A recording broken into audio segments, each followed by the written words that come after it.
રાજકોટ શહેરના કેટલાક વિસ્તારોમાં ગાઢ ધુમ્મસ છવાયેલું જોવા મળ્યું। શહેરના સીમ વિસ્તારમાં અતિ ગાઢ ધુમ્મસ જોવા મળ્યું। બેડી વિસ્તારમાં ધુમ્મસની ચાદર છવાઈ। અતિ ગાઢ ધુમ્મસને લીધે ખેડૂતોની ચિંતામાં વધારો થયો છે। વધુ ધુમ્મસથી જીરુના પાકને નુકસાન થઈ શકે છે। हाल राजकोट में कड़कड़ती ठंडी पड़ी रही है। त्यारे राजकोट शहर में हाल जे छे झाकड़ पण पड़ी रह्यो छे। हाल आप जो दृश्य जोई रह्या छो राजकोट शहरना छे। अत्यारे अहींया जे गाढ़ धुम्मस जोवा मळी रह्यो छे। तो जे छे गाढ़ धुम्मसना कारणे जे छे अत्यारे विजिबिलिटी पण घणी ओછી થઈ ગઈ છે। तो बीजी तरफ अहींया मनोरम्य दृश्यो पण सर्जाया छे। राजकोटनी आ बेडी नदी छे। आ नदी पर आजी नदी परना दृश्यो छे के जे अत्यारे एक मनोरम्य दृश्य जोवा मળી રહ્યા છે।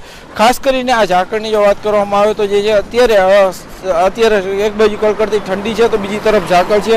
આ ઝાકળના કારણે જે જીરુનો પાક હોય છે એમને પણ ક્યાંક નુકસાન થતું હોય છે। તો બીજી તરફ જે વધારે ઝાકળના કારણે વાહન ચાલકોને પણ જે છે વાહન ચલાવવામાં મુશ્કેલી પડતી હોય છે। વિઝિબિલિટી ઘટી જતી હોય છે।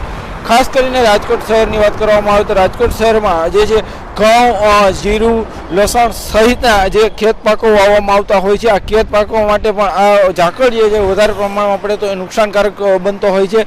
ત્યારે હાલ રાજકોટ શહેરના જે સીમાડાના વિસ્તારો છે ત્યાં અત્યારે આવા મનોરમ્ય દ્રશ્યો સર્જાયા છે। જે કહી શકાય કે રાજકોટ શહેરમાં જે અલગ અલગ જગ્યાએ આવા મનોરમ્ય દ્રશ્યો સર્જાવાથી જે પ્રકૃતિ પ્રેમીઓ હોય છે તેઓ પણ અત્યારે વહેલી સવારમાં આ જે છે આનો આનંદ લેતા હોય છે।